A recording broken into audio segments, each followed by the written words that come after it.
chacun. Bonjour. L'impression que vous êtes diabétique. Bonjour. C'est bon, m'agressez pas non plus. Plaisir de vous voir, c'est une grande joie d'être avec vous ce matin. Un énorme merci d'abord au pasteur Ruben, vraiment pour son accueil, sa chaleur. Et quand je suis arrivé, j'ai jamais dépassé après Saint-Pierre. C'est plus joli. Amen. Non, c'est vrai, c'est beau. C'est impressionnant. Et quand je suis arrivé, j'ai vu la rivière là. En fait, vous êtes au paradis, vous ne le savez pas. Je vais te taper, tu vas voir. Ça, Toto Chao. Quel privilège vous avez d'être ici, dans cette somptueuse, dans cette magnifique région. Et quand je suis rentré dans l'église, mais quel bon parfum. De voir s'agglutiner autant de belles personnes, c'est rafraîchissant. On ne soupçonne pas quand on passe comme ça dans le concret. Merci à la louange, on peut les applaudir aussi. Ils nous ont tellement énergisés, fait du bien. C'est la première fois que je viens ici. Et quand c'est la première fois, il faut qu'on fasse connaissance. Donc je m'appelle Saïd, et vous? Donc à trois, tout le monde se présente. C'est bon? Tout le monde donne son prénom à trois. 1, 2, 3.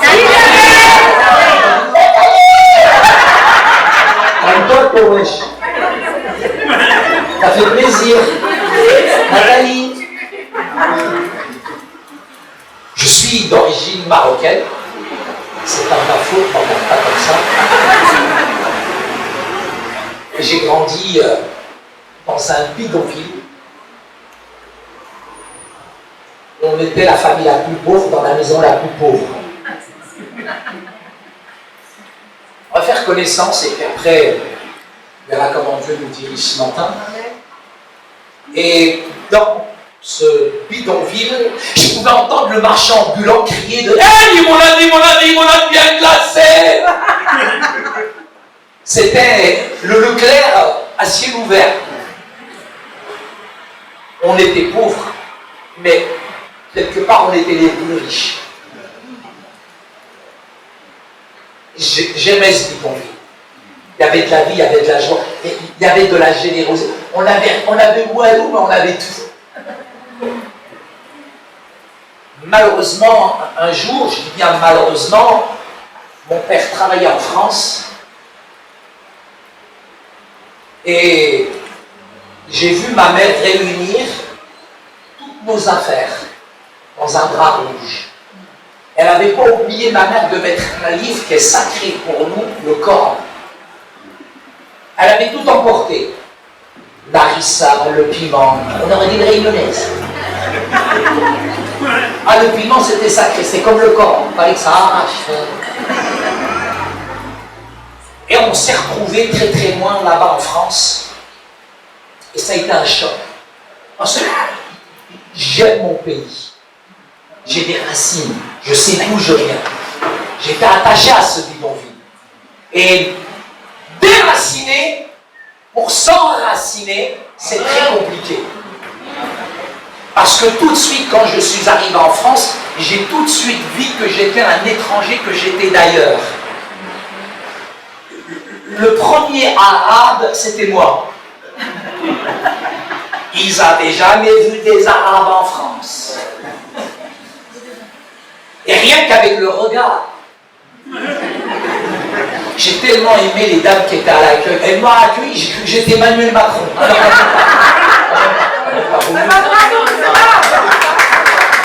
Tellement aimé, j'ai été accueilli, il me dit, monsieur, vous voulez du rhum? Je me dis, le matin, t'as le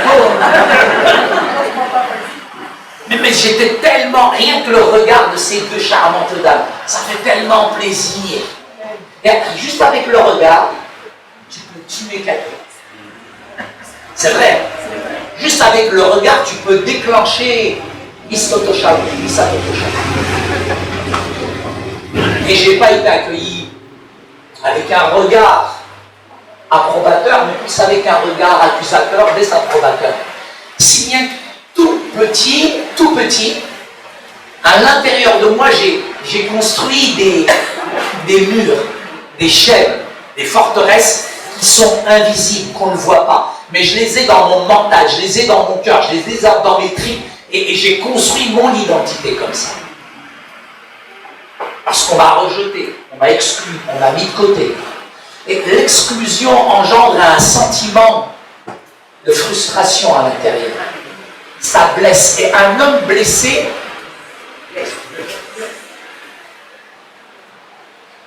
tout petit, j'avais un souci d'identité parce que je ne sais pas qui je suis. Est-ce que je suis un Malba? Est-ce que je suis un Yad? Je suis qui en fait? C'est tellement compliqué l'identité. L'identité est définie par trois facteurs: le sexe masculin, féminin, la généalogie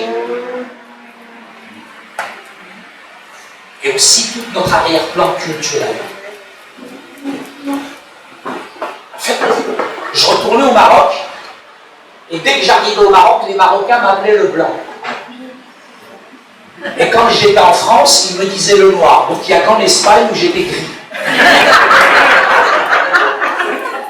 Le problème, c'est quand tu ne sais pas qui tu es dans ta vie. Ça, c'est un énorme problème. Quand tu ne sais pas qui tu es, finalement, où est-ce que tu vas aller? Donc, quand on ne sait pas où on va, on regarde d'où on vient. Mais quand tu as même perdu d'où tu viens, finalement, tu es une sorte d'apatride. Et c'était très compliqué. Français ou éternellement étranger, et en même temps ce que la société renvoyait comme image sur les Arabes, ça entretenait cette ambiguïté, si bien que j'avais du mal à juger ma propre vie d'une manière impartiale, parce que je me voyais à travers la télévision et ce que disait envoyé spécial les informations sur les Arabes, voleurs, terroristes, à l'Amanda. Donc c'est très compliqué. Qui suis-je? Plus tous les réflexes culturels, plus toutes les puissances sataniques ténébreuses qui nous enferment en plus, qui nous tiennent captifs.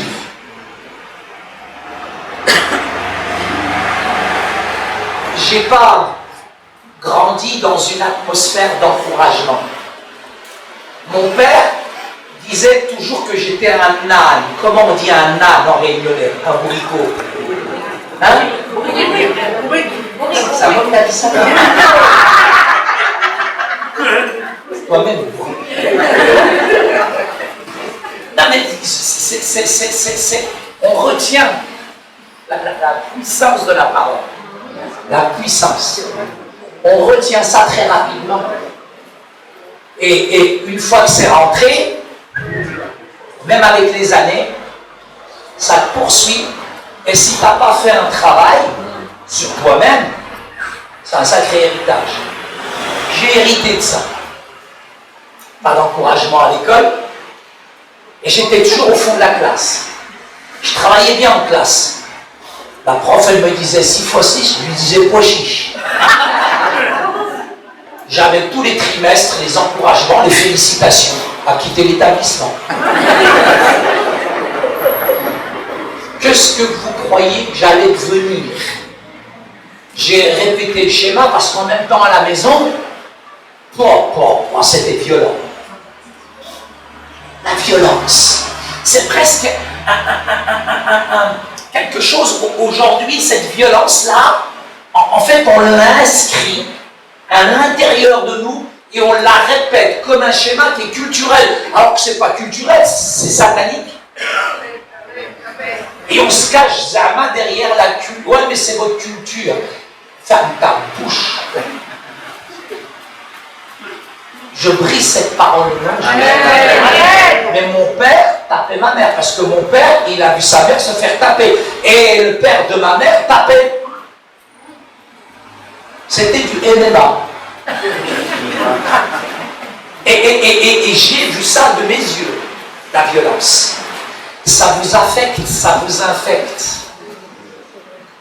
Ça s'imprime, en même temps ça vous déprime, mais vous ne dites rien. Vous l'intégrez, vous allez trouver un pont dans lequel vous allez sauter. Si t'es fragile. Et toutes ces choses ont collé à ma peau, se sont inscrites dans mon ADN. Et tout petit, je suis devenu quelqu'un de violent et je me suis réfugié dans la violence et je vais tellement me battre. Si j'avais pas tapé 2, 3, 4 oreilles et 3 nez, c'était pas une bonne journée. Il fallait que je frappe, il fallait que je colle. C'était ma vie, c'était mon idole. Je me levais que pour taper. Si je me suis pas battu 2, 3 fois dans une cité, dans un quartier, c'était franchement pas une bonne journée. Juste avec le regard, je pouvais provoquer une émeute. Vous savez, j'étais maigre. J'avais la rage. Comme on dit là, j'avais le feu. C'est pas du sang, c'est du poison qui coulait dans les veines. Et mes parents étaient fatigués de moi. Moi-même, j'étais fatigué de moi-même. Dans mon quartier, c'est bizarre. Un peu comme le Chaudron à Saint-Denis. Quartier chaud. Mais plus le quartier est chaud, plus les gens sont réceptifs à l'évangile. Plus le quartier est chaud, plus les gens ont faim et soif de liberté, de vérité. J'ai grandi dans ce quartier. Dans ce quartier, c'est bizarre. Les seules personnes qui venaient, c'était des dames catholiques, habillées en bleu. On appelait ça les bonnes sœurs capucines. Elles avaient une grande croix. Et moi, cet objet me dérangeait, parce que nous, en tant que musulmans, on n'aime pas la croix. Et quand je les ai vus arriver avec le voile, les bonnes sœurs, elles prenaient soin de nous. Elles me faisaient un club qui s'appelle le Fripounet. Tous les mercredis, elles prenaient soin de nous. Les Mais c'est les seules personnes qui souriaient. Elles avaient un sourire. Bah. Ah Dieu! C'est la première fois que je voyais des Françaises heureuses. Non mais, souris. Il y a des chrétiens qui sont constipés, t'as envie d'en faire une chirurgie esthétique. Souris. T'es heureux.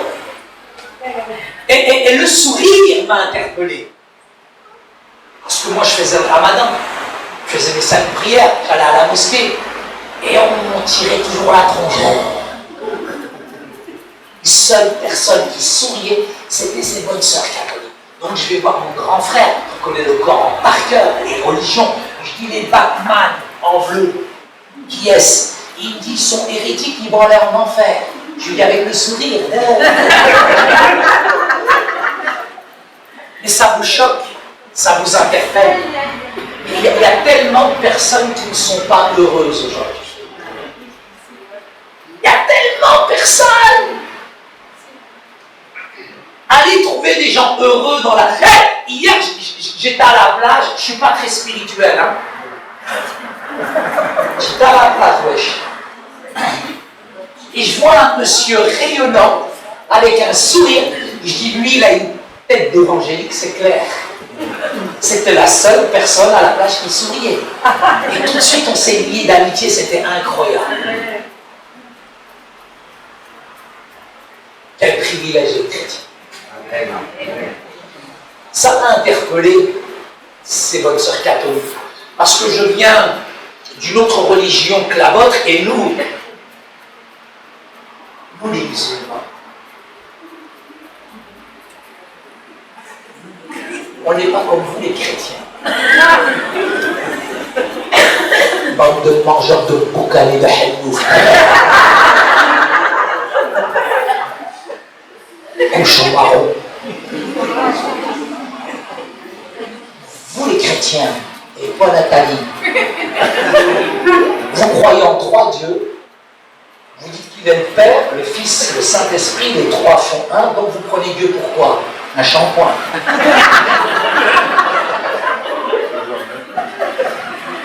La Trinité nous dérange.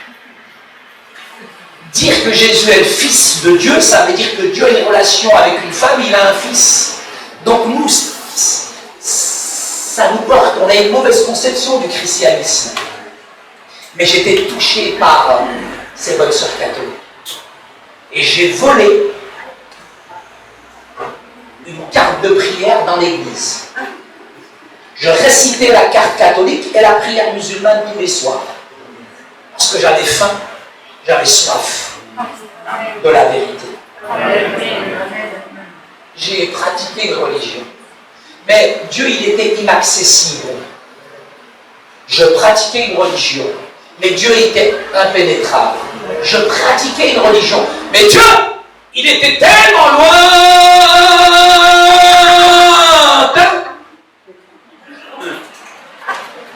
Et toi, tu arrives à l'église le dimanche matin, frère, tu peux lui dire, papa, je t'aime. Non, ton amen, il vaut 0 là. Je ne sais pas si vous réalisez, mais soyons conscients, le privilège, le bonheur, je dirais, de la wifi spirituelle se déclenche, tu es dans la présence de Dieu et tu peux rentrer dans cette intimité.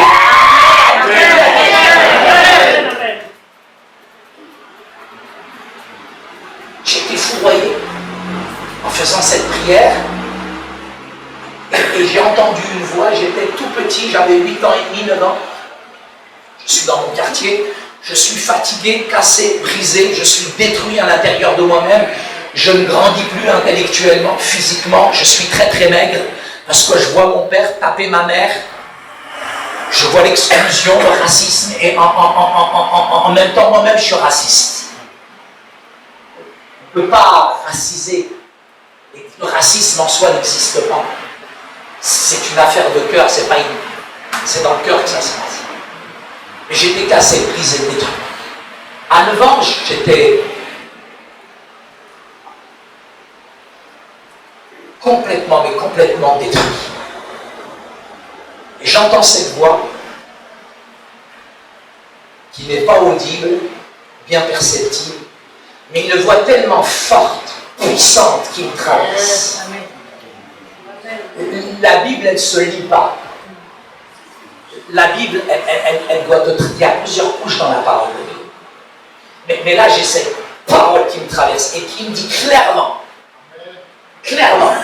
un jour, tu connaîtras un peuple heureux et un peuple qui connaît la vérité. Amen. Et là, j'ai été inondé d'une joie, mais qui m'a bousculé. Mais quand vous connaissez, vous savez, la violence chez vous, la violence à l'extérieur, je suis devenu quelqu'un de violent, donc j'ai attrapé un voisin, je l'ai éclaté par terre. Le problème, c'est que sa mère, elle m'a vu du balcon, elle est arrivée, elle m'a giflé. Mais ma mère, elle l'a vu depuis le haut, elle est arrivée, ma mère, elle l'a déboîté. Le problème, c'est que son mari, il est venu, il a vu ma mère, il l'a giflé. Et après, mon père, il a vu, qu'est-ce qui s'est passé? Mon père, il est maçon, il a la main de Shrek, il les a giflés. Et là, après, le gros problème, c'est que nous, les Arabes, on est des grandes familles. La grand-mère, elle arrive avec elle. Et ça a déclenché toute une émeute de sa famille contre ma famille. Ah, ma mère, elle a tellement pris des coups sur le crâne, elle s'est retrouvée par terre, elle était affalée, elle gisait dans son sang. J'avais à peine 12 ans et je vois là ce que j'ai déclenché. Je dis, mais la haine n'engendre que la haine. La haine est mère de violence. Jusqu'à quand je vais répéter ce schéma, arrivé à un moment, stop, il faut l'arrêter. Et je suis tout petit, je ne sais pas quoi faire, mais au fond de moi, quand un malheureux crie l'Éternel, et là je m'exprime, j'ose crever le plafond de verre, j'ose m'affranchir, j'ose défier, j'ose aller au-delà de ce qu'on m'a inculqué dans la religion, et je m'adresse à lui là-haut. Je dis, mon Dieu, aide-moi. J'ai pas eu le temps de finir ma phrase. On ouvre la porte.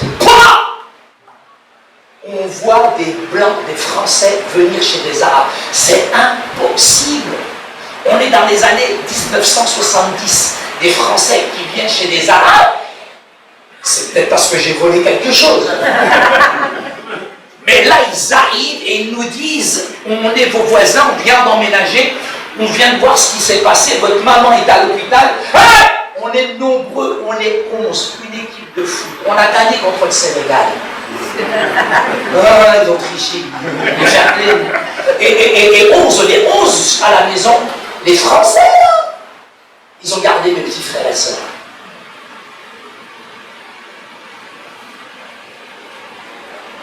Ils ne sont pas venus nous voir avec une Bible qui fait 40 kilos. Pour bien montrer que tu es spirituel. Amen, amen, alléluia. Gloire à Dieu. Ils ne sont pas venus avec leur kit de conversion.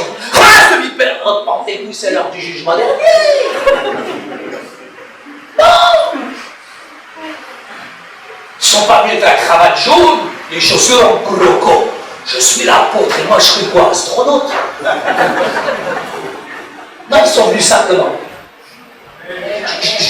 En fait, vous êtes chrétien mais vous ne savez pas. Vous êtes porteur d'un message qui est toujours d'actualité, mais vous n'êtes pas conscient. Vous portez la lumière à l'intérieur de vous et vos têtes d'ampoule, elles ne brillent que dans l'église. Non, ils sont venus et ils ont répondu à un juste ça. Pourquoi tu stresses? Pourquoi la culpabilité? Je voudrais vous dire quelque chose. L'évangélisation ne vient jamais d'un sentiment de culpabilité. C'est pas parce que tu vas dans la rue, tu distribues des flyers que tu vas me culpabiliser. Fais ce que tu veux, frère. Il y a une multiplicité de dons et de talents. Mais plus ta relation avec Dieu est puissante, elle est forte, plus tu as cette capacité, n'importe où, à n'importe quel moment, de témoigner de la foi.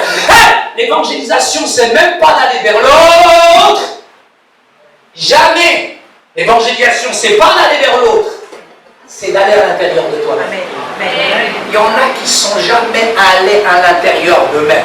Quand tu iras profondément, comme le fils prodigue, quand tu seras conscient réellement de qui tu es, un crapaud buffle, tu diras, Seigneur, j'ai péché. D'abord le ciel. Dans la culture sémite orientale, le ciel, c'est le symbole du Père et de Dieu. Et après, tu as péché contre ton frère. J'étais brisé quand ces Français sont venus parce que j'avais beaucoup de préjugés que j'avais nourris. Mais ces Français nous aiment. Ils nous ont tellement aimés que j'ai commencé à les étudier, j'ai sorti mon scanner. J'ai dit, c'est bizarre, ces Français ne sont pas comme tous les autres Français. Il m'est arrivé une sale histoire, je vous dis la vérité. Là, cette dame française a perdu son porte-monnaie. Il était rempli. Et quand elle a perdu son porte-monnaie, je savais que c'était à elle, ils habitaient au-dessus de chez nous. J'ai pris le porte-monnaie de l'angerie, acheté une part de flan. Mais en même temps que j'allais à la part de flan, tout d'un coup, je fais le moonwalk. Et je suis rentré pour lui donner le porte-monnaie. J'ai une crainte de Dieu qui m'a traversé comme jamais ça m'a traversé. Un porte-monnaie, un arabe rempli, il était malade. Je ne sais pas d'où cette crainte elle m'est tombée dessus, mais j'ai dû rendre le porte-monnaie. J'avais le seul, j'avais là.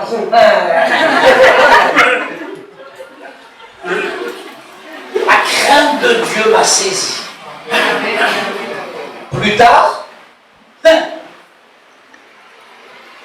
ces Français, en contact avec nous, ont donné une Bible à ma sœur. Ce que Dieu confirme, ce n'est pas nos techniques, nos méthodes, nos stratégies, nos arguments, ta prestance, ta capacité oratoire, combien tu as de followers. Jésus n'en avait 12. Le système star évangélique, ça c'est fini ça. Apôtre, astronaute, prophète, prophète. Non, il arrivait à un moment, j'étais face à la réalité. Il donne une Bible à ma sœur, juste avec la Bible. La Bible, elle peut déclencher ce qu'elle n'a jamais déclenché dans n'importe quel autre. Au bout de 6 mois, on ne le savait pas. Ma sœur lisait la Bible, elle se convertit. Elle se met à genoux. Le regard, et l'affront du regard, notre culture, tu ne regardes pas le Père dans les yeux. Je ne savais même pas pendant des années si mon père il avait une moustache. Et là, ma sœur, elle parle avec mes parents, je suis dans la chambre. On était 11, mais on était dans un petit appartement. On avait une Renault 12, on était 12. On était pauvres. Mais depuis la chambre, j'entends ma sœur qui dit « Je suis devenue chrétienne, j'ai accepté. »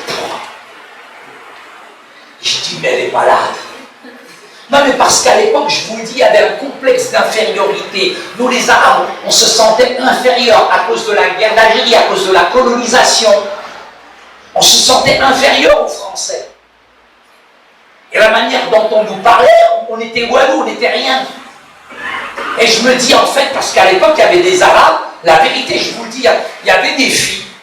Elles s'appelaient Zoubida, mais pour travailler à Leclerc, elles disaient, non, ici, tu m'appelles Martine. Et il y avait des gars dans le quartier, dans la cité, on jouait au foot, ils s'appelaient Mohamed Momo. Et on arrive sur le terrain de foot des Français, ils disent, tu m'appelles Max. En fait, c'est comme les Noirs qui veulent devenir blancs. Blanc plus blanc, tu vas devenir transparent. C'est l'intégration par l'absorption. T'es ni noir, t'es ni blanc, t'es un esprit. Amen. Le Saint-Esprit atteste à ton esprit que t'es qui. Ça fusille. Et là, je suis quand même choqué, étonné, c'est que nous, les musulmans, on n'a pas le droit de quitter notre religion. Il y a une loi qu'on appelle l'apostasie, c'est la peine de mort. Et quand ma sœur se convertit, la première réflexe, c'est qu'on ferme toutes les fenêtres et toutes les portes parce qu'on a honte. On pense plus que Saint Joseph pense plutôt que ce que la Bible pense. On pense plus que les autres dénominations pensent de cette église plutôt que ce que Dieu pense de toi. Et là, on est tellement liés, prisonniers par ce qu'on appelle le téléphone arabe qui n'est jamais en panne. C'est dingue, hein, les gens, comment ils sont liés. Ils sont liés, enfermés, enchaînés, parce que les autres pensent. C'est pas ce que les autres pensent, c'est ce que la Bible pense. Peu importe qu'on critique, peu importe qu'on dise ce que tu veux sur moi, mon avenir, il n'est pas dans ce que tu dis, mon avenir, il est dans la puissance de la parole. Ça, il n'y a personne qui peut m'enlever. Mais là, à ce moment-là, on attrape ma soeur par les cheveux. Et là, on la frappe, on la déboîte, on la massacre. On a déchiré toute la Bible. Mais on n'a pas déchiré cette foi, cet amour qu'elle avait pour Jésus. Elle m'énervait, comme les bonnes sœurs catholiques. On la tape, on la frappe. Elle dit Jésus t'aime. C'est toi si Jésus m'aime. C'était énervant. C'était agaçant. Elle te dit Jésus t'aime, on la tape, on la frappe, on la massacre, on a arraché les chemouskines là. On l'a déboîté, on l'a massacré, et l'autre elle comme toi. Ah bon, pasteur, il a un site, toi tu peux déradicaliser Ben Laden, ma parole est là. Elle te regarde avec le sourire. Et on est en France, dans le pays, Arabie Saoudite, Soudan, Afghanistan, Iran, une capitale tueur. Mais on est en France. Donc ma mère, elle me dit, et là maintenant les choses vont changer, tu peux venir toi? Oui, je ne bouge pas.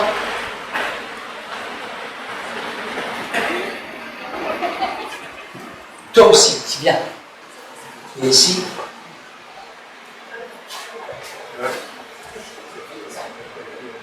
ici, là. Venez là, c'est mieux parce qu'on voit bien. Une à ma gauche, une à ma droite. Où les jolies, viens par où? Où les jolies?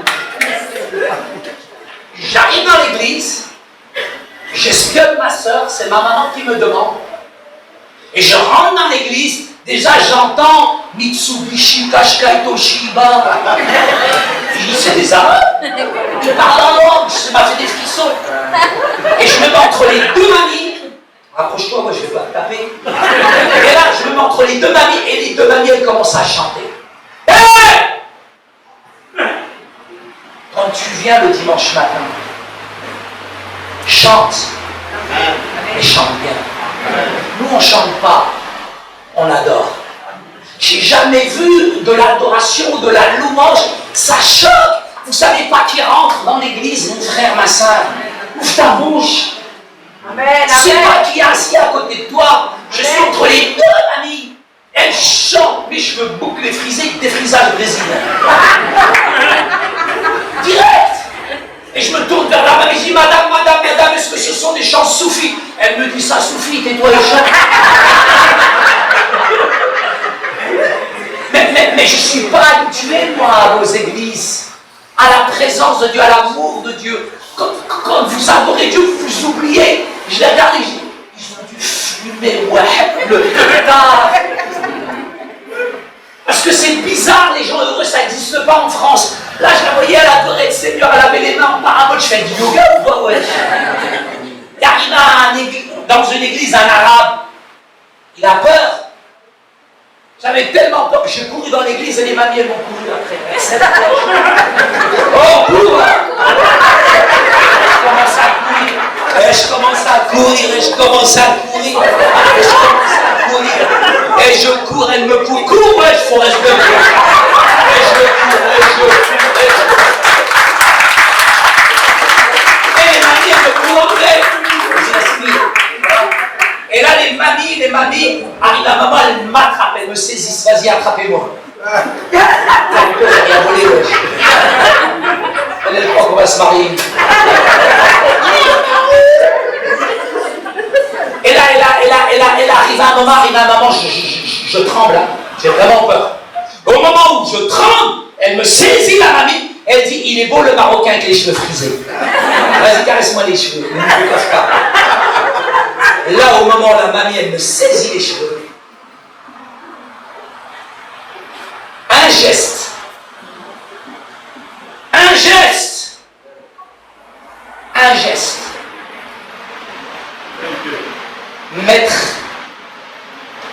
mettre un geste à ce qu'on chante, à ce qu'on prie, à ce qu'on vit. Mettre un geste. Ça ne coûte rien, un geste. Pourquoi vous ne le faites pas? Juste au moment où la mamie me caresse les cheveux, on ne m'a jamais caressé les cheveux. On ne m'a jamais aimé. Même mon père n'a pas posé sa main à pas me mettre une gifle. Mon père, c'est la première fois que je me suis senti aimé. La première fois que je me suis senti aimé en France, c'est pas au commissariat. C'est dans ton église évangélique. Faites attention à ces deux terroristes. Les personnes les plus dangereuses sur cette terre, c'est les mamies. Ces mamies, regardez avec son beau sourire, la petite chérie. Belle gazelle, 40 chamoudis chèvres encore au Maroc.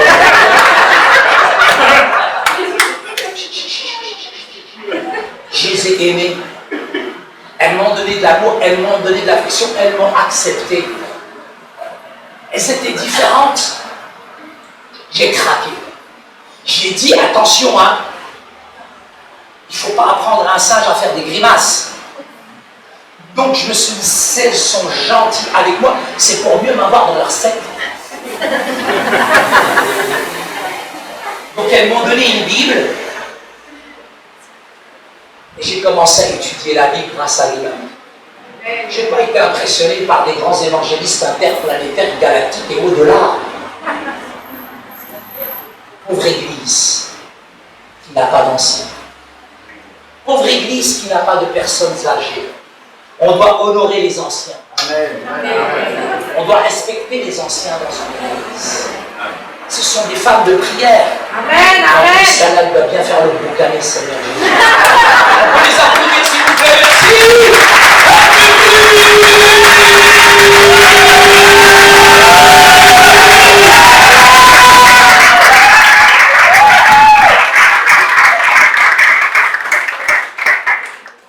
Dans la vérité, j'ai été touché. J'ai rien compris au message, à la prédication. J'avais 13 ans, j'ai rien compris au message. Mais les mamies m'ont tué. Je prends la Bible, je retourne à la maison, je commence par la Genèse, je pars en Exode, j'arrive au livre de Lévitique. Et là, Lévitique chapitre 19, verset 33, si un étranger, si un immigré vient séjourner dans votre pays, vous le reprenez à quoi votre terre à l'étranger comme vous-même, parce que vous avez été aussi des étrangers dans le pays d'Égypte. J'arrive à Matthieu chapitre 25, verset 37, car j'ai eu faim, vous m'avez donné rien pour le moment, j'attends. Mais c'était dur la Bible. La Bible, elle me dit, si on te frappe sur la joue droite, qu'est-ce que tu fais? Il a dit quoi, tu fais pasteur, il a dit quoi? Je vais le défoncer à la Je vais te la mettre. Priez pour lui, il faut encore la position des pieds. Puis c'est plus la position des mains. Je ramène que des arguments comme ça. Mais si vous connaissiez le témoignage de ce jeune homme, il y a encore 1 an, il était au bord de la plage dans la rue. Aujourd'hui, il a une maison. C'est pas une maison qu'il a, c'est une villa. Il a une voiture, il a un train. Le Dieu est grand, le Dieu est grand.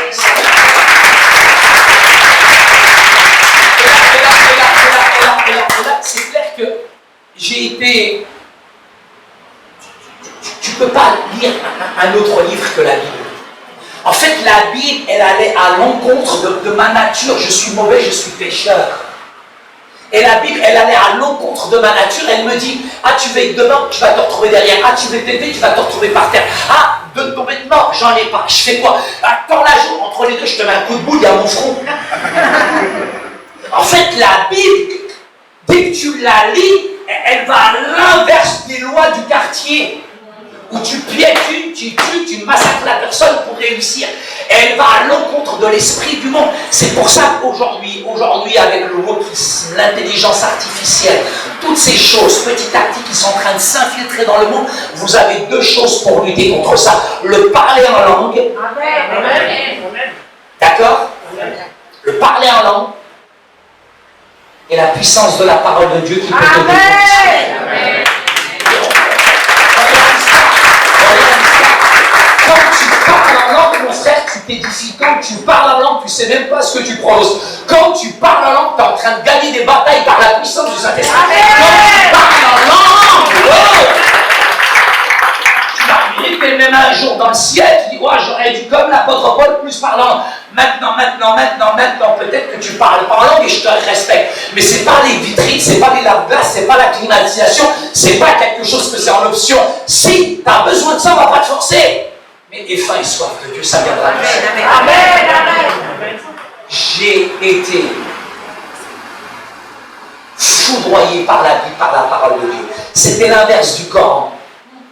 La religion blanchit la surface. L'évangile transforme profondément l'intérieur du cœur. Amen. La religion, elle te prend, elle te laisse tel que tu es. Quand Jésus vient dans un cœur, il ne fait pas de toi un crétin, ni un chrétien, il fait de toi un disciple de Jésus. Ouais, la foi, elle regarde aux œuvres, mais la religion regarde aux œuvres. Mais la foi, elle regarde à la croix. Amen. La religion, ce sont que des bons principes de moralité. Fais pas ci, fais pas ci, fais pas ça. Et quand tu es dans le vrai évangile, tu es libre. Il n'y a personne qui va m'enchaîner. Même dans une secte évangélique, personne ne va m'enchaîner. Dieu est esprit et je veux l'adorer en esprit. Et là, je suis foudroyé par la Bible. Je suis littéralement à terre. Intellectuellement, je sais ce que c'est que le péché. Parce que nous, dans l'islam, Adam a demandé pardon. C'était un vendredi. C'est pour ça qu'on va à la mosquée vendredi. Et du moment qu'Adam demande pardon à Dieu dans l'islam, tout rentre dans l'ordre. Mais qu'est-ce qu'on doit faire? On doit encore faire des œuvres qui vont nous préqualifier à nouveau. On doit faire des choses pour atteindre le ciel, alors qu'on n'a pas compris que le ciel nous a atteints il y a 2026 ans. Et j'essayais, avec mes efforts, parce que je savais que j'étais mauvais, je savais que j'étais pécheur, mais en même temps je souffrais à l'intérieur de moi-même. Et j'ai pratiqué ma religion avec honnêteté, avec la radicalité. J'étais strict, j'aurais voulu me faire exploser pour Allah, parce que j'aimais Dieu, mais j'aimais un Dieu qui était mort. Mais quand la puissance du Saint-Esprit, elle te touche, c'est dur. Ne dis pas que c'est facile. Ne dis pas que j'étais pas à l'aise. J'ai pleuré, je résistais, je combattais, je luttais, je voulais pas. Mais en même temps, la parole, elle est devenue un miroir. Elle me montrait réellement qui j'étais. Et si je te dis pourquoi aujourd'hui je suis chrétien, c'est pour une seule raison. L'évangile, le Christ, c'est la seule personne qui m'a dit franchement que j'étais moche. C'est la seule personne qui m'a dit, Saïd, t'es qu'un crapaud buffon. T'es mauvais, t'es orgueilleux, t'es jaloux, t'es pas bon. Et c'est quand on dit la vérité, c'est dur. En même temps, t'as pas d'autre choix. Tu abdiques, tu prosternes. Et là, tu dis, Seigneur, pardonne-moi, je suis pécheur. Amen. Amen. Amen. La conversion, c'est pas émotionnel. La conversion, c'est pas la sensation de la pulsion. C'est pas tu le sens pas, ça va, tu vas la sentir, tu vas voir. La conversion, la vraie, elle t'amène à une repentance, parce qu'il y a des fausses repentances qui amènent à des fausses conversions. Mais la vraie repentance, elle te change de direction. Ce que tu faisais, tu le fais plus. Ce que tu chantais, tu le fais plus. Et ça, il n'y a personne qui peut le faire. C'est là-haut que ça se passe. Donc c'est pas la peine de forcer les gens, de leur tirer sur les cheveux pour qu'ils grandissent. C'est pas la peine de contraindre les gens. Non, ça vient d'en haut. Et un cœur faim, un cœur qui a assoiffé, il a tellement soif. Quand tu es convaincu de péché, de justice et de jugement, écoute-moi bien, c'est comme si j'avais pris un mot en arabe qui est très long, d'électricité. J'ai pris un coup d'électricité 3000 volts. Mes cheveux, ils ont carbonisé. Je me réveille le lendemain, je vais voir ma mère au marché, j'ai à peine le temps de voir le regard de ma mère, et elle me regarde, elle m'observe, elle a peur, elle tremble, elle me dit...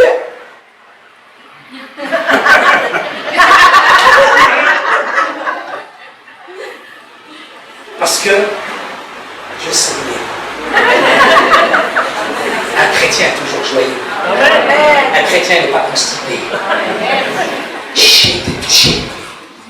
Tu sais, dans la cité, dans le quartier, quand il me regardait, mes copains, Toto, David, Arnaud, disaient, Saïd, t'es devenu curé. Il y en a qui disaient, Saïd, t'as vu la Vierge? Non, mais ils n'avaient pas l'habitude. J'étais un malade. Tu vois, quand tu croises mon regard, casse-toi. Mais là, j'embrassais tout le monde. Ceux qui venaient fumer du shit. Qui sait c'est quoi le shit? Le hashish. Qui c'est qui connaît le shit? Peut-être que vous n'êtes pas délivré à gauche. Attendez, délivrance pour ça. Et j'avais plus besoin de ça pour dormir. J'avais plus besoin de ça pour m'éclater. Et mes copains venaient acheter du shit, j'en vendais plus. Ils étaient choqués, ils étaient étonnés. Comme Dieu touche un cœur.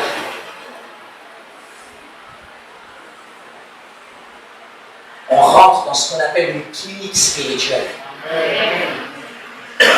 Et cette clinique spirituelle, elle est puissante. Amen. La puissance de la parole de Dieu. Amen. J'ai pris la Bible. Je l'ai mangée de la Genèse à l'Apocalypse.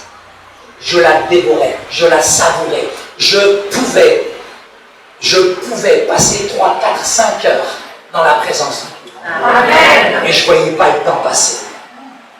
Je jeûne, pas comme le ramadan. Mais me priver, c'était pas ça. C'était la relation, l'intimité que je pouvais passer dans le jeûne avec le Père. Amen. Je suis tombé amoureux de Jésus. Amen.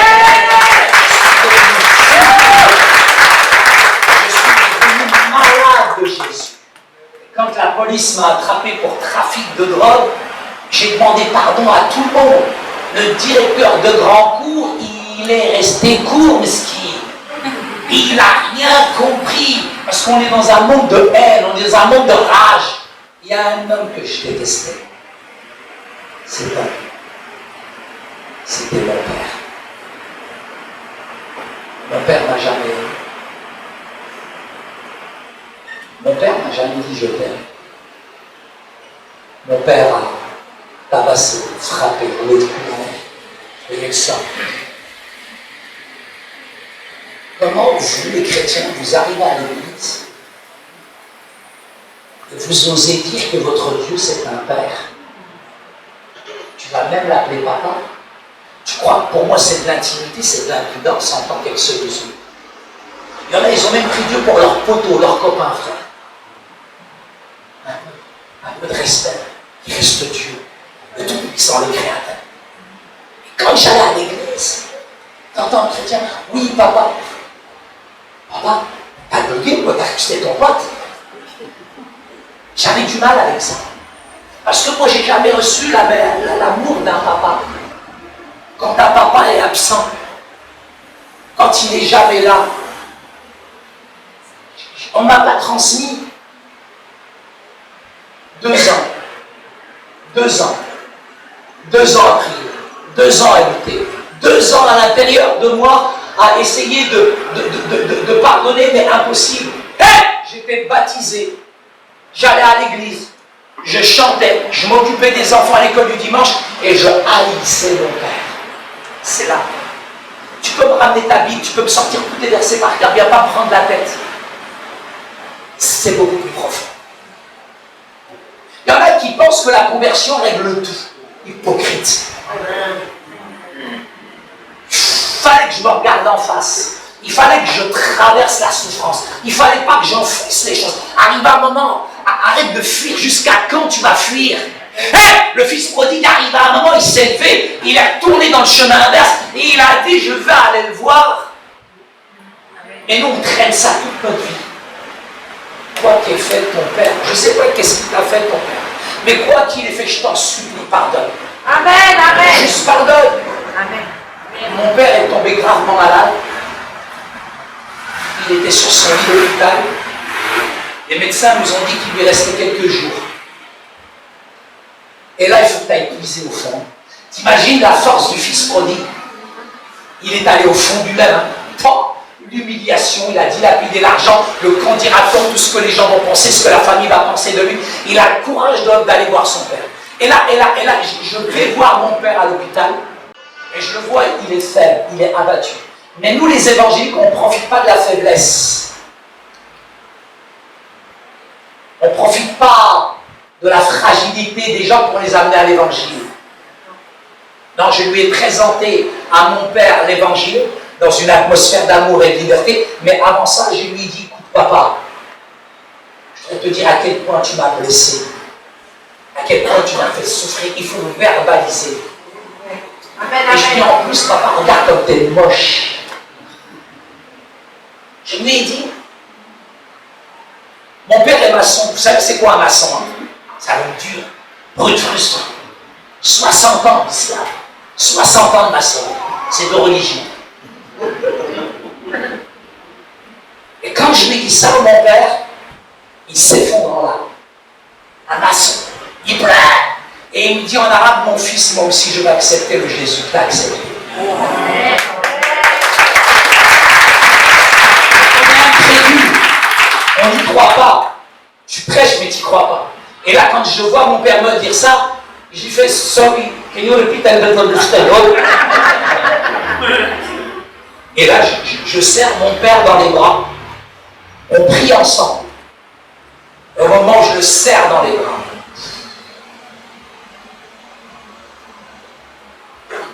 guéri instantanément. C'est tellement beau d'être libre.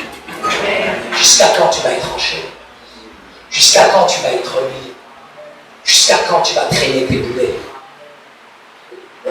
La puissance, la force du pardon, ça ne se fabrique pas. Aujourd'hui, j'ai des membres de ma famille depuis ma conversion qui m'ont rejeté. Et je ne les aime pas. Il y a des gens que je n'aime pas aujourd'hui. Et tu ne vas pas me forcer à les aimer, je veux être vrai. Je veux être vrai d'abord avec moi-même. Vrai avec Dieu, vrai avec toi. Et je prie, je dis Seigneur, permets une réconciliation. Brise-moi, change-moi, transforme-moi. Le problème, c'est pas l'autre, le problème, c'est moi. Et c'est moi le problème. Je le sais, je suis conscient. Le problème, c'est moi. C'est pas mon frère qui m'aime pas, qui me rejette. Je comprends sa position. Mais en même temps, tu me mets face à lui, je vais mis ça à Toto Chalon. C'est la réalité. Je suis humain, je suis mauvais. Encore aujourd'hui, je suis pécheur. Tu vois qui je suis pécheur, je suis mauvais encore aujourd'hui. C'est pas parce que je suis sur une estrade et tu as de l'estrade, j'en veux même pas. Mais sois vrai ce matin. Amen. Juste sois vrai. Mon Dieu est grand, mon Dieu est puissant. Dans le ciel, il peut déclencher des choses, mais tellement extraordinaires. Amen. Ça a sonné. Ça va?